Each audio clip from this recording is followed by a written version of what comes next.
الحمد للہ وکفا وسلام علی عبادہ الذین اصطفى اما بعد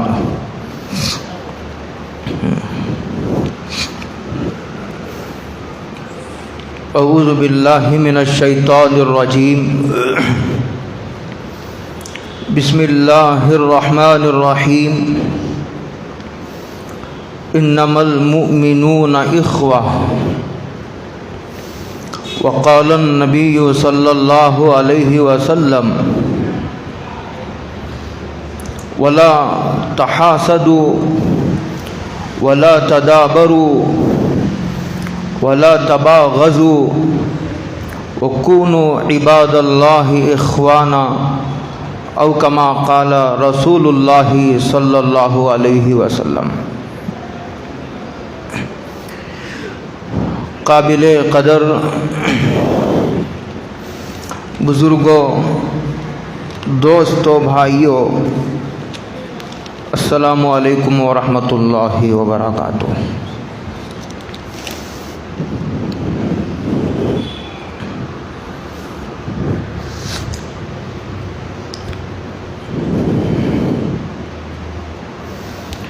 گزشتہ جمعہ یہ بات عرض کی گئی تھی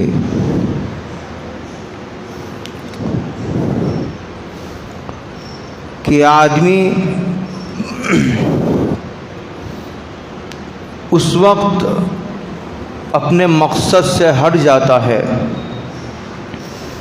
جب اسے اپنی موت یاد نہیں رہتی۔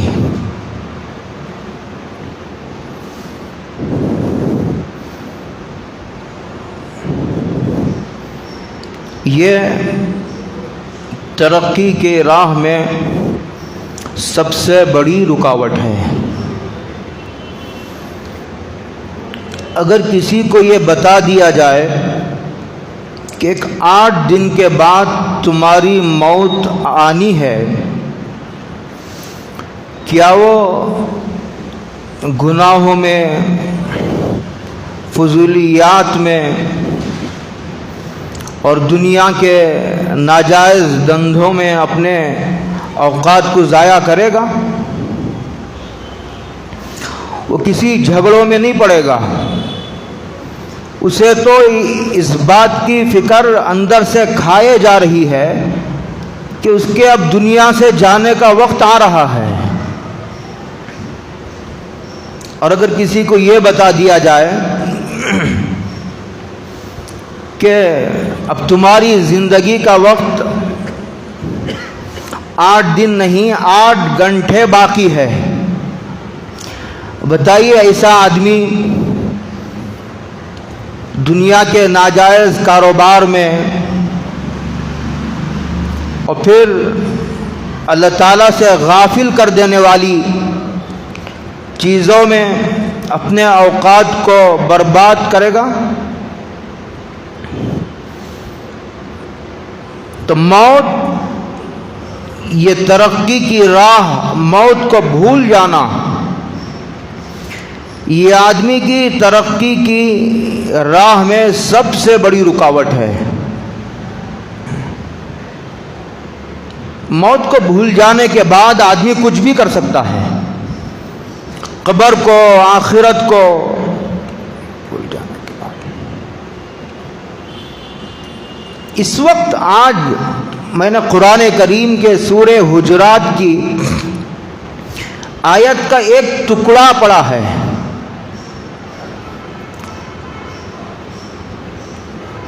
اس کا ترجمہ یہ ہے،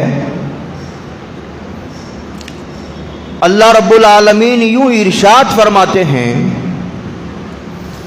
کہ انما المؤمنون اخوہ، کہ ایمان والے آپس میں بھائی بھائی ہیں۔ ایک تو ہے حقیقی بھائی جس سے خونی رشتہ ہے، یہ ایک ماں باپ کے بچے ہیں، یہ حقیقی بھائی کہلاتے ہیں۔ اور یہ پوری امت ہے، پوری دنیا کا کہیں کا بھی رہنے والا ایمان والا ہو، وہ بھی بھائی بھائی ہے، ایمانی بھائی، ایمانی رشتہ ہے دونوں کے درمیان، یہ دینی بھائی ہے، خون کا رشتہ تو نہیں ہے لیکن ایمانی رشتہ ہے۔ اس کو قرآن مجید نے کہا انما المؤمنون اخوہ، کہ ایمان والے آپس میں بھائی بھائی ہیں۔ اگر کسی کو یہ بات معلوم نہیں ہے تو اسے آج معلوم ہو جانا چاہیے کہ ایمان والے آپس میں بھائی بھائی ہیں۔ اگر کسی کو معلوم تھا بھول گیا سبق، تو آج اسے یہ سبق یاد دلایا جا رہا ہے کہ ایمان والے آپس میں بھائی بھائی ہیں۔ ایک حدیث میں حضرت رسول اللہ صلی اللہ علیہ وسلم نے پوری امت مسلمہ کو، ایمان والوں کو ایک بدن قرار دیا ہے، ایک جسم، سر سے لے کر پیر تک ایک جسم ہوتا ہے۔ اگر آدمی کے کہیں پھونسی یا پھوڑا ہو جائے، زخم ہو جائے، تو زخم تو ہوا ہے پیر میں لیکن درد سر میں بھی ہوتا ہے، اس لیے کہ پیر کی رگوں کا تعلق دماغ تک ہے اور دماغ کی رگوں کا تعلق دل سے ہوتے ہوئے پورے بدن میں پھیلی ہوئی ہے۔ بدن کا کوئی حصہ زخمی ہوتا ہے، بیمار ہوتا ہے، تو پورا بدن درد محسوس کرتا ہے۔ یہ کہہ کر حضرت رسول اللہ صلی اللہ علیہ وسلم نے یہ کہنا چاہا ہے جب آپ آپس میں بھائی بھائی ہیں تو تمہارا برتاؤ، رویہ اور ان کے ساتھ سلوک ایسا ہونا چاہیے جیسے ایک بھائی کا بھائی سے ہوتا ہے، ایک دشمن کا دشمن سے برتاؤ ہوتا ہے، ایسا نہیں، ایک بھائی کا بھائی سے رشتہ ہوتا ہے۔ آپ اندازہ لگائیے کتنی پاکیزہ تعلیم ہے اسلام کی۔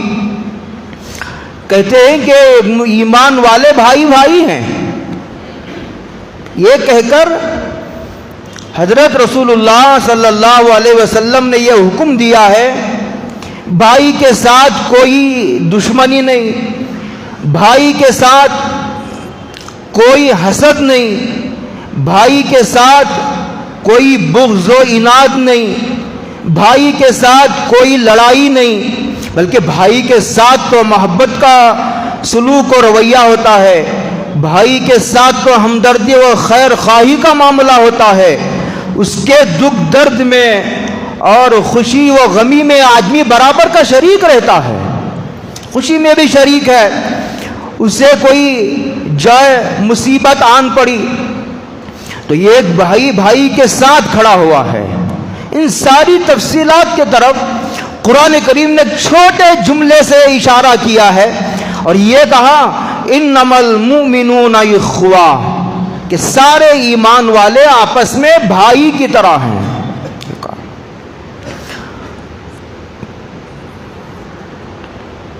مجھے یاد آتا ہے حضرت شیخ الہند رحمۃ اللہ علیہ دارالعلوم دیوبند کے ان اساتین میں ہیں جن سے اللہ تعالیٰ نے ہماگیر اور عالمی نقشے پر جن سے اللہ نے کام لیا، جن کے بڑے بڑے شاگرد ہوئے اور انہوں نے بڑے بڑے علماء اور اولیاء اللہ کو پیدا کیا، یہ ہیں حضرت شیخ الہند کا نام ہے محمود حسن دیوبندی رحمۃ اللہ علیہ، یہ حضرت تھانوی کے بھی استاد ہیں اور ہمارے جماعت تبلیغ دعوت و تبلیغ کے بانی ہیں حضرت جی الیاس صاحب رحمۃ اللہ علیہ، ان کے بھی یہ استاد ہیں، اور انور شاہ کشمیری رحمۃ اللہ علیہ یہ ان کے بھی استاد ہیں۔ 100 سال کے بعد جتنے لوگ پیدا ہوئے 100 سال پہلے سے سب انہی کے شاگرد ہیں۔ اب ان کے شاگردوں کا سلسلہ چل رہا ہے۔ وہ تحریک آزادی میں شریک تھے، مجاہد آزادی ان کو کہا جاتا ہے۔ مالٹا کی جیل سے جب واپس آئے تو انہوں نے سب لوگوں کو جمع کیا، بلکہ سارے لوگ خود جمع ہو گئے، علماء، طلبہ، اساتذہ، ان کے شاگردان، ان کو چاہنے والے، عوام و خاص، سب جمع ہو گئے۔ تو دیکھیں گے اتنا بڑا استاد جیل کاٹ کر کے واپس آیا ہے تو کیا سبق لے کر کے واپس آیا ہے؟ سنیں گے کیا کہتا ہے یہ استاد۔ تو حضرت نے فرمایا کہ جیل میں رہ کر کے میں نے بہت غور کیا کہ امت کی بربادی کے بنیادی اسباب کیا ہیں۔ کہتے ہیں کہ بہت غور کرنے کے بعد یہ وہی شیخ الہند ہیں جنہوں نے جیل میں اپنی تفسیر قرآن مجید اور پھر اس کے حواشی جیل میں رہ کر کے لکھے۔ جیل میں رہ کر کے تو آدمی نماز بھی نہیں پڑھتا، واپس آ کر کے حضرت نے فرمایا کہ دو باتیں مجھے سمجھ میں آتی امت کی بربادی کے۔ ایک یہ ہے کہ یہ امت اس وقت قرآن مجید سے دور ہو گئی ہے، اسے نہیں معلوم کہ قرآن میں کیا ہے۔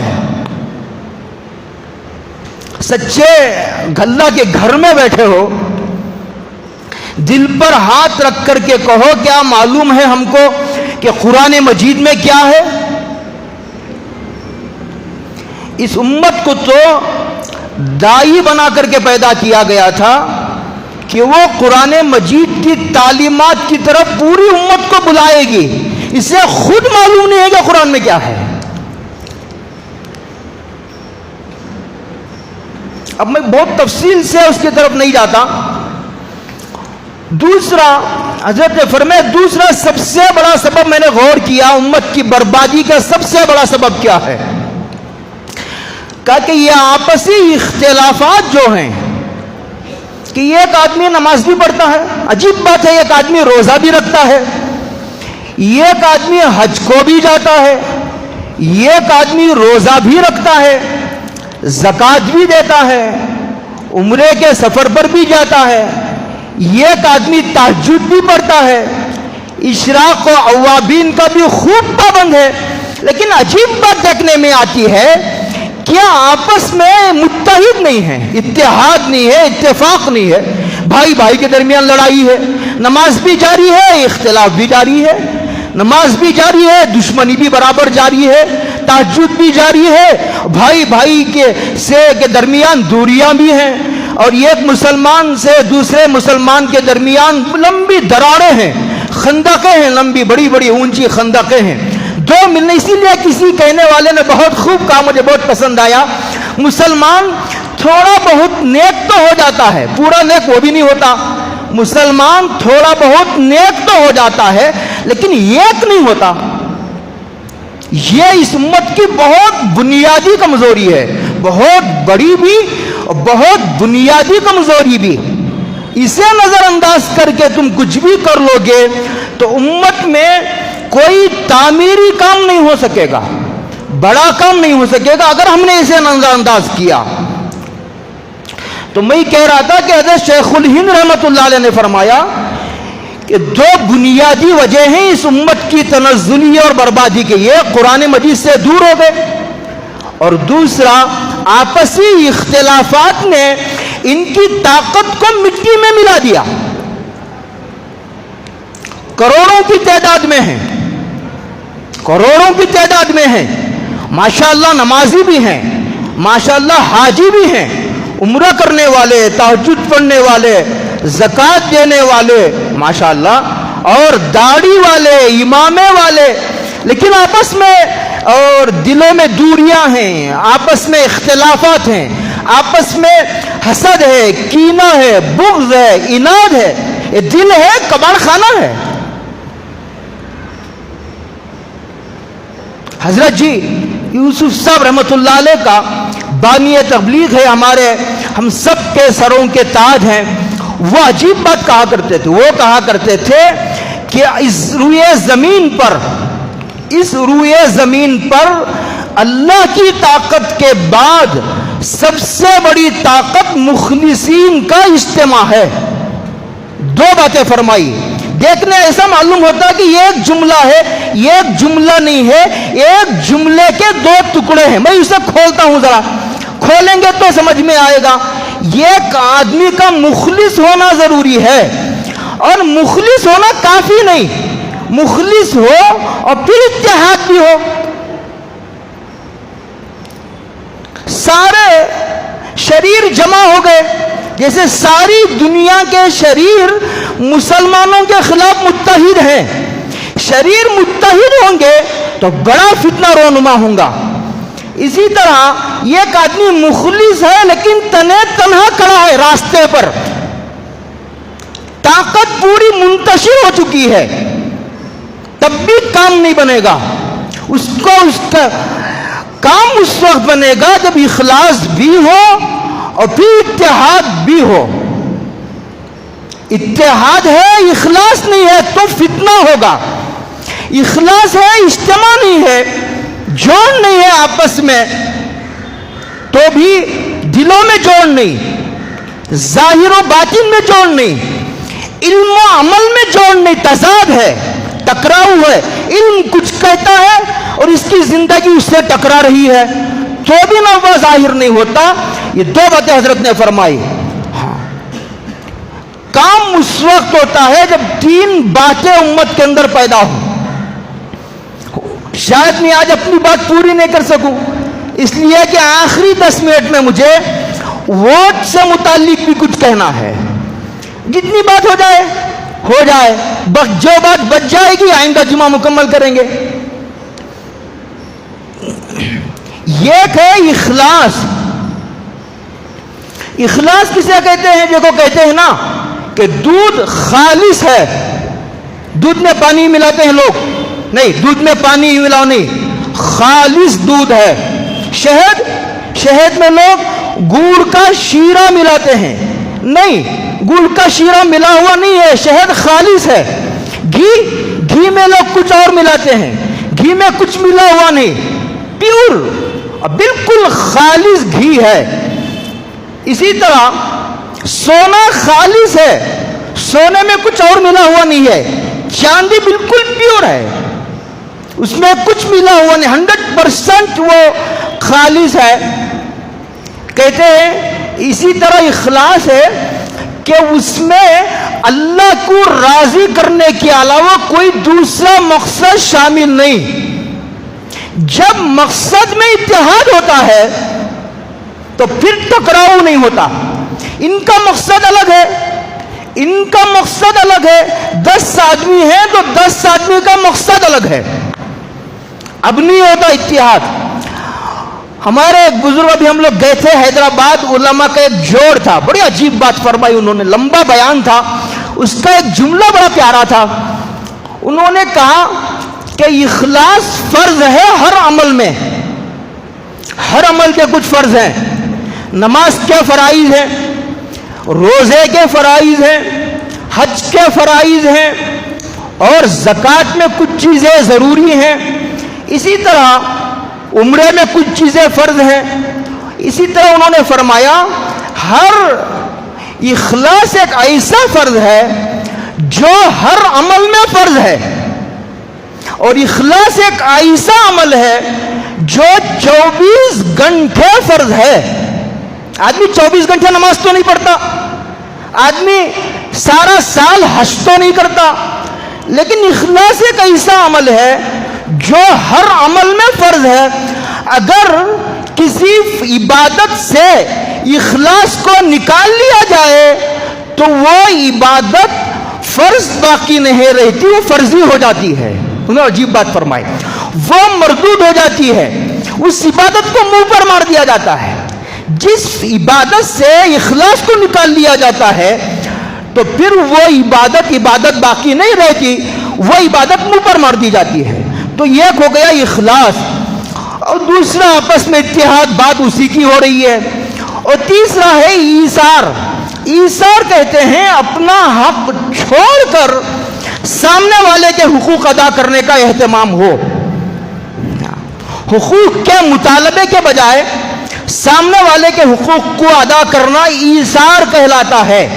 قرآن مجید میں اس کی طرف اشارے موجود ہے۔ صحابہ کی صفت میں قرآن مجید نے کہا وَيُؤْثِرُونَ عَلَىٰ أَنفُسِهِمْ وَلَوْ كَانَ بِهِمْ خَصَاصَةٌ، صحابہ کی ان کے اندر ایثار تھا۔ یہ تین باتیں ہوں گی تو پھر کام ہوگا، ورنہ کام نہیں ہوگا۔ آپ کو معلوم ہے کہ حضرت رسول اللہ صلی اللہ علیہ وسلم جب مدینہ تشریف لے گئے، مدینے میں سرکار 10 سال رہے، 10 سال کا بھی بڑا حصہ جنگ کی حالت میں گزرا۔ اب پڑھیں گے مدینے کی زندگی جسے مدنی زندگی کہا جاتا ہے، وہ 10 سالہ زندگی سرکار کی حالت جنگ میں گزری۔ جاتے ہی سرکار نے سب سے پہلے 2 کام کیے مدینے کو۔ یہ کام یہ کیا، جب حضور مکے سے مدینہ گئے تو 80% آبادی غیر مسلموں کی تھی۔ ہم سیرت نہیں پڑھتے نا، سنی سنائی باتیں، اس کا ویڈیو سن لیا، اس کا آڈیو سن لیا، اور جو ویڈیو آڈیو بنانے والوں کی 80% تعداد وہ ہے جو پڑھتی ہی نہیں ہے۔ اب میری بات کو سرسری نہ لے، پڑھتی ہی نہیں ہے، بس سنی سنائی، اس نے کچھ کہہ دیا، اس نے سن کے اس نے ایک ویڈیو بنایا، تیسرے نے ان کا ویڈیو سن کر، اس طرح بات چل رہی ہے۔ پہلی بنیاد اینٹ ٹیڑھی رکھی گئی، اوپر تک عمارت ٹیڑھی بنی۔ تو جب مکے سے سرکار مدینہ گئے تو 80% آبادی غیر مسلموں کی تھی، 15% آبادی مسلمانوں کی تھی۔ سرکار نے جاتے ہی 2 کام کیے۔ ایک کام یہ کیا سرکار نے، سارے غیر مسلموں کو جمع کر کے، بھائی ہم سب بھائی، دیکھو ہم سب کا وطن ایک ہے، ہم آپس میں لڑیں گے نہیں، ایک دوسرے کا خیال رکھیں گے، کوئی دشمن ہم پر حملہ کرے گا ہم سب مل کر کے اس کا دفاع کریں گے۔ اس طرح کا اس کو میثاق مدینہ کہتے ہیں۔ تاریخ کا سب سے پہلا اور سب سے شاندار اور طاقتور معاہدہ اور میثاق ہے۔ یہ کتابیں میرے ذہن سے نکل گئی، اس میں اس کی پوری تفصیلات ہیں کہ کن بنیادوں پر وہ معاہدہ ہوا تھا۔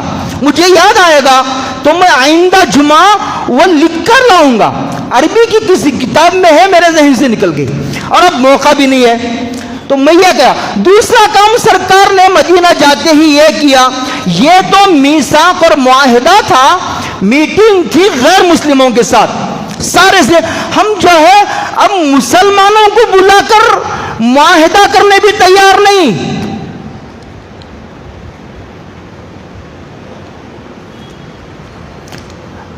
دوسرا کام سرکار نے مسلمانوں کو، جو مسلمان تھے صحابہ کو بلا کر کے یہ کہا کہ بھئی یہ تمہارے مہاجر بھائی ہیں، تم ایسا کرو، یہ اپنا گھر بار اپنی جائیداد سب چھوڑ کر آئے ہیں، تم ان کو اپنا بھائی بنا لو۔ وہ خونی رشتہ نہیں تھا، وہ ایک ماں باپ کے بچے نہیں تھے، لیکن سرکار نے ان میں مواخات قائم فرمائی۔ مواخات عربی کا لفظ ہے، یعنی بھائی بھائی بنا دیا۔ کیا بنا دیا؟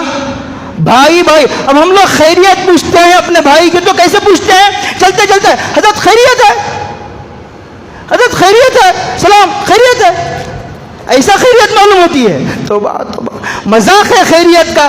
کبھی جاتے بیٹھتے، انشاءاللہ آپ کو آئندہ میں بیان کروں گا، سیرت کا ایک باقاعدہ لمبا چوڑا پہلو ایسا ہے سرکار کا، جس میں سرکار نے مسلمانوں کی خیر خواہی، ان سے تعلقات بنانے، ان سے محبت کرنے کی فضیلت، ان سے محبت کرنے کی ترتیب، اور پھر اس پر وعدے دنیا کے اور آخرت کے اور گھر جانے کے فضائل، اور پھر جو ہے ان کی زیارت کرنے کے فضائل، بھائی بھائی کی زیارت کرنے کے فضائل۔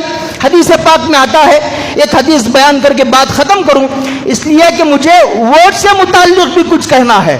حضرت بخاری کی ایک روایت ہے، یہ ایک آدمی جا رہا تھا، اپنے ایک بھائی سے ملاقات کے لیے جا رہا تھا، کوئی جہاد کے لیے نہیں، اللہ کے راستے میں نہیں، اپنے ایک مسلمان بھائی سے ملاقات کے لیے جا رہا تھا۔ روایت بخاری شریف کی ہے، تو ایک فرشتے کو اللہ نے انسانی شکل میں بھیجا، انسانی شکل میں، اس لیے کہ فرشتے کو اس کی اصلی شکل میں انسان دیکھ نہیں سکتا، اسی لیے سیرت نگاروں نے لکھا ہے حضرت جبریل کو دیکھنے والے صرف حضرت رسول اللہ صلی اللہ علیہ وسلم ہیں، حضور کے علاوہ جبریل کو کسی نے نہیں دیکھا ان کی اصلی حالت میں، جو دیکھ بھی نہیں سکتے۔ تو میں یہ کہہ رہا تھا کہ فرشتہ انسانی شکل میں آیا اور اس جانے والے سے پوچھا، بھائی کہاں جا رہے ہو، کہاں کا ارادہ ہے؟ تو انہوں نے کہا میرے فلاں محلے میں میرا ایک بھائی رہتا ہے، یعنی ایمانی بھائی، کہ اس سے ملنے کے لیے جا رہا ہوں، ایک ایمان والے سے ملنے کے لیے جا رہا ہوں۔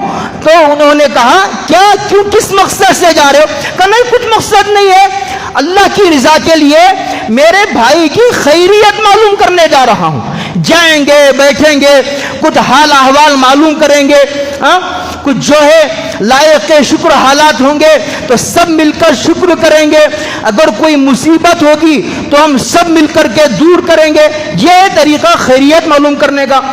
تو فرشتے نے اس سے پوچھا تو انہوں نے یہ کہا اللہ کے لیے جا رہا ہوں اور اس کی خیریت معلوم کرنے جا رہا ہوں۔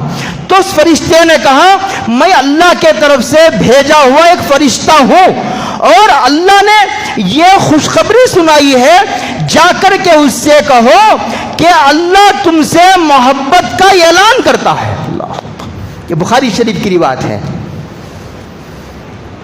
بات ختم ہو گئی، پھر انشاءاللہ اس مضمون کو آئندہ جمعہ مکمل کریں گے، لمبا چوڑا مضمون حدیث کا ہے، اور یہ حدیث کا وہ پہلو ہے جسے دینداروں نے نظر انداز کیا ہے۔ یہاں بحث جو ہے امت کے اس طبقے سے نہیں ہے جو طبقہ دین سے بالکل دور ہے، یہ گفتگو کا پورا ان لوگوں سے جن کو اللہ نے کچھ دینی شعور عطا فرمایا ہے۔ آئندہ جمعہ اللہ نے اگر چاہا زندگی باقی رہی تو انشاءاللہ اس کی تکمیل کریں گے، تسلی سے آپ کو سمجھائیں گے کہ اتحاد کی بنیادیں کیا ہیں اور اتحاد کتنا ضروری ہے، اور اگر یہ نہیں ہوگا تو نقصان کیا ہوا، کیا ہو رہا ہے اور آئندہ کیا ہوگا۔ اب سنیے ووٹ کے بارے میں۔ ووٹ کے بارے میں کہنے سے پہلے میں آپ کو یہ بتاؤں، حضرت مولانا ہم سب کے مخدوم علی میاں صاحب رحمۃ اللہ علیہ کو اللہ نے بڑی سیاسی بصیرت عطا فرمائی تھی۔ انہوں نے 50 سال پہلے مسلمانوں کے ایک بڑے مجمع سے خطاب کرتے ہوئے کہا تھا کہ اس میں علماء بھی تھے، عوام بھی تھی بڑی تعداد میں، بہت بڑا اجلاس تھا۔ کہا تھا کہ دیکھو ہندوستان کے حالات بدل رہے، 50 سال پہلے کہا تھا جبکہ حالات اتنے خراب نہیں تھے۔ اگر تم نے عوام کا سیاسی شعور بیدار نہ کیا، پوری امت مسلمہ اگر تہجد گزار بن جائے تب بھی نہ تمہارے مسجدیں بچیں گی، نہ تمہارے مدرسے بچیں گے، نہ دعوت و تبلیغ بچے گی، اور نہ کسی بزرگ کی خانقاہ بچے گی، نہ مسجد کا کوئی مکتب بچے گا۔ یہ کہا تھا حضرت نے، مسلمانوں کے سیاسی شعور کو بیدار کرو، یہ فرمایا تھا۔ یہ 50 سال پہلے ایسی گفتگو تھی جیسے ایک آدمی پیشن گوئی کرتا ہے، بادل کو دیکھ کر ایک آدمی کہتا ہے کہ 1 گھنٹے کے بعد بارش ہونے والی ہے۔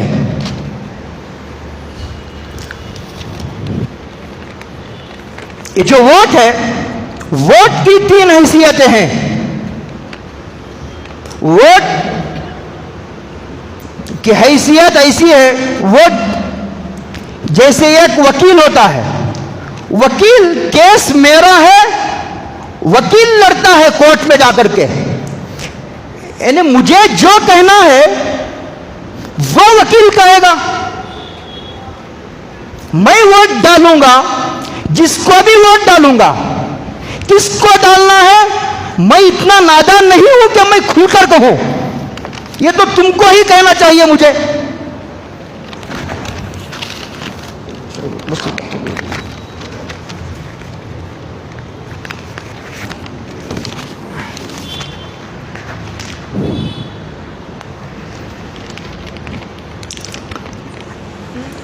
وکیل کی حیثیت ہے کہ یہ جس کو ہم ووٹ ڈال رہے ہیں یہ ہمارا نمائندہ ہے. دوسرا, اس کی حیثیت لوگوں کو پتہ ہی نہیں کہ قرآن مجید میں ووٹوں کا ذکر ہے. کیوں؟ امت دور ہو گئی قرآن سے. ابھی میں نے وہیں سے بات شروع کی تھی. اس کی حیثیت شہادت کی ہے, گواہی کی. یعنی جس کو ہم ووٹ ڈال رہے گویا یہ کہہ رہے ہیں کہ یہ آدمی انسانیت کا ہمدرد ہے. تیسرا, ووٹ کی حیثیت سفارش کی ہے. گویا ووٹ جس کے حق میں ہم ڈالتے ہیں یہ سفارش کر رہے ہیں کہ اس کو وزیر اعظم بناؤ, یہ وزیر اعظم بننے کے قابل ہے. یہ تین حیثیتیں ہیں ووٹ کی. ووٹ ڈالنا فرض ہے, واجب ہے. اسی لیے ووٹ کے دن ووٹ چھوڑ کر کسی کا سفر کرنا حرام ہے. مجھے فلاں کام ہے, مجھے فلاں کام ہے, یہ کدھر یہ کدھر. ووٹ ڈالنا ضروری ہے اور یہ پوری ملت کے ذمہ ضروری ہے. یہ کہ ایک ووٹ کی قیمت ہے. لوگ بعض مرتبہ سوچتے ہیں اتنے لوگ ڈال رہے, میں ایک نہیں ڈالوں تو کیا ہوگا, میرے ایک ووٹ سے کیا ہوگا. بعض مرتبہ یہ ووٹ, بعض مرتبہ 10 ووٹ جو ہے کسی کے جیتنے کا ذریعہ بن جاتے ہیں. اس لیے کہ یہاں حضرت تھانوی فرمایا کرتے تھے جمہوری حکومت میں سر گنے جاتے ہیں, یہ نہیں دیکھا جاتا کہ سر میں کیا ہے, سر میں دماغ ہے یا گوبر ہے, یہ نہیں دیکھا جاتا. جمہوری حکومتوں میں سر گنے جاتے ہیں. جس کے ووٹ زیادہ اس کی حکومت ہوگی. یہ کہ ایک ووٹ بہت قیمتی ہے. جیسے یہ جو لاک ڈاؤن جب آیا تھا لوگ سوچ رہے تھے کہ بھائی میں یہ چندہ نہیں دوں گا تو کیا ہوگا. اس طرح سوچ کر کے بہت بڑا طبقہ امت کا چندہ ہی نہیں دیا لاک ڈاؤن میں. اس کے نتیجے میں اساتذہ کو بعض مدرسوں نے تنخواہ ہی نہیں دی, بعض نے آدھی تنخواہ دی. تنخواہی 10,000, اس میں بھی آدھی 5,000. ظالم کے خلاف مدد اس وقت آئے گی جب امت مظلوم ہوگی. جب امت خود ظالم ہوگی تو 2 ظالم جمع ہو گئے. ایک ظلم کرنے والا, دوسرا جن پر ظلم کیا جا رہا وہ بھی ظالم ہے. وہ ہم پر ظلم کر رہے ہیں, ہم اپنے چھوٹوں پر ظلم کر رہے ہیں. یہ سب اس حمام میں سب ننگے ہیں. بات دوسری طرف جاری ہے. میں یہ کہہ رہا تھا ووٹ ڈالنا ضروری ہے, واجب ہے. اسے نظر انداز کرنا پوری ملت اسلامیہ, پوری امت کے حق میں نقصان پہنچانے والا کام ہے. دوسرا یہ قانونی حق بھی ہے. ووٹ ہماری طاقت ہے. ہاں, اسی لیے جب ظالم اقتدار پر آتا ہے جمہوری حکومتوں میں سب سے پہلے اس بات کی کوشش کرتا ہے کہ وہاں کے رہنے والوں سے ووٹ کا حق چھین لیا جائے.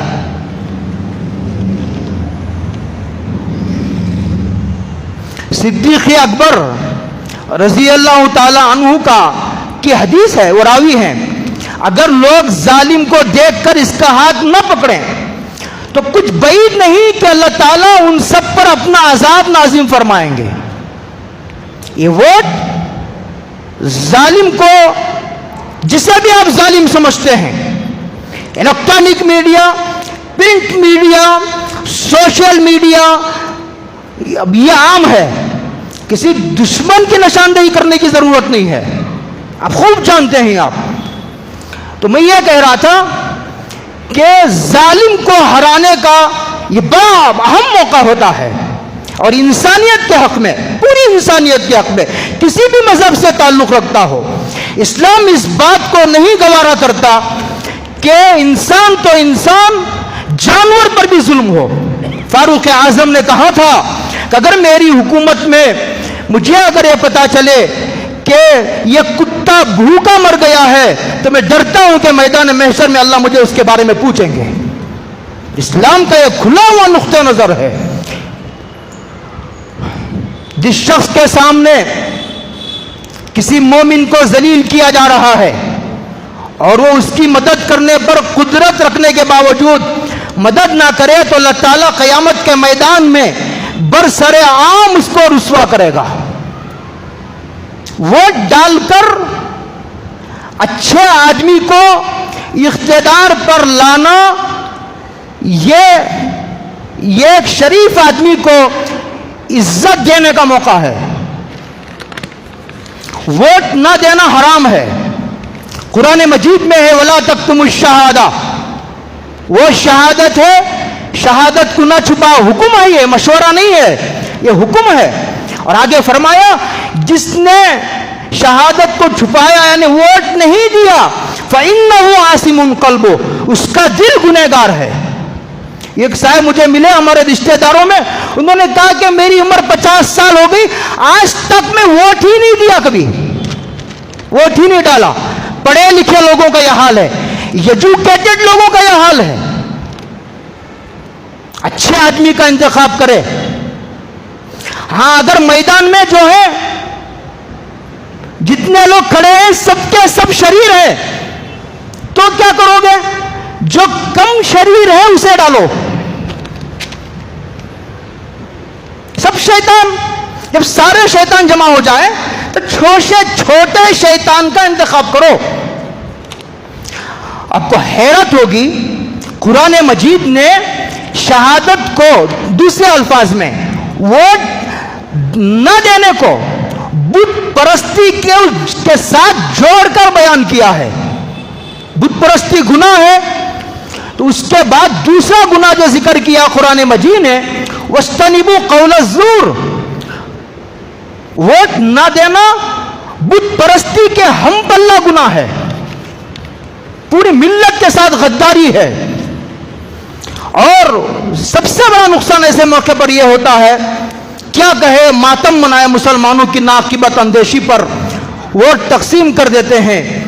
ابھی میں گیا تھا، وہاں ایک مقالہ تھا، 16 نشستیں تھی جب میں گیا تھا، 2 دن سیمینار تھا، بہت اہم موضوعات تھے، کبھی پھر ذکر کریں گے انشاءاللہ. اس میں ایک مقالہ تھا ایک عالم دین کا، پوری ہندوستانی سیاست کی زمینی صورتحال. حیرت ہوئی مجھے سن کر کے کہ ایک عالم اتنی گہری بصیرت کے ساتھ ایک جو ہے وہ نقطہ پر اتنی نظر رکھتا ہو. تو ووٹ تقسیم ہونے نہ دے. محلے ماشاءاللہ کام کر رہے ہیں پورے لوگ اور بیدار کر رہے ہیں کہ کیا کیا جائے، ووٹ کیسے تقسیم نہ ہو. 2 کھڑے ہو جاتے ہیں مسلمان، یہ بھی مسلمان یہ بھی مسلمان، یہ ووٹ تقسیم ہو گئے تو تیسرے کا فائدہ ہو گیا. ہمیشہ یہی ہوتا ہے. اب اس کی پوری یہ کرنے کے لیے وقت نہیں ہے، میں مختصر عرض کر رہا ہوں. تقسیم ہونے نہ دے ووٹ، اس کے لیے بات چلائے، مشورے کریں اور عاقبت اندیشی سے کام لے. حالات بہت نازک ہیں. اور پھر عورتیں بھی اپنی مستورات کو بھی لے جاؤ ووٹ ڈالنے کے لیے. صبح صبح چلے جاؤ، ووٹ شروع ہوتے ہیں لے کر چلے جاؤ، جلدی کام ہو جائے گا عورتوں کو. ہاں. اور محلے کے نوجوان اس خدمت کو اپنے کندھوں پر لے لے، محلے کا گشت کریں اور بوڑھے ہوں تو ان کو سواری کے ذریعے جو ہے وہاں تک پہنچائے. اور 100% پولنگ ہونی چاہیے. محلے کا ایک بھی ایسا بچہ جس کی 18 سال عمر ہو یا بچی، وہ ووٹ ڈالے بغیر نہ رہیں. یہ وقت کا سب سے اہم ترین تقاضا ہے، ورنہ ایسا ہو جائے گا کہ لمحوں نے صدا کی تھی، لمحوں نے خطا کی تھی، صدیوں نے سزا پائی، لمحوں نے خطا کی تھی، صدیوں نے سزا پائی، وہ تقسیم ہونے نہ دے۔ کسی شاعر نے کہا کہ متحد ہوگے تو کہلاؤگے مومن غازی، منتشر ہوگے تو مرو، شور مچاتے کیوں ہو؟ متحد ہوگے تو کہلاؤگے مومن غازی، منتشر ہوگے تو قسطوں میں صفایا ہوگا۔ اور یہ تو تدبیر کے درجے میں ہے، اخیر میں دعا تو سب سے پہلے ہے۔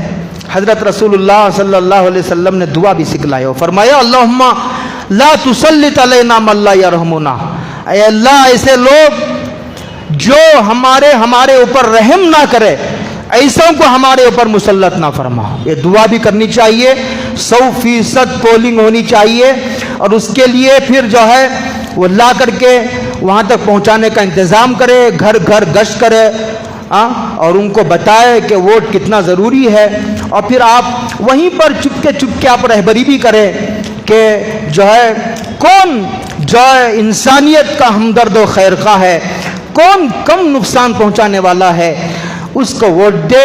یہ پوری ملت کے ذمہ ضروری ہے، فرض ہے۔ اللہ ہم سب کو توفیق عطا فرمائے۔ وآخر دعوانا الحمدللہ رب العالمین۔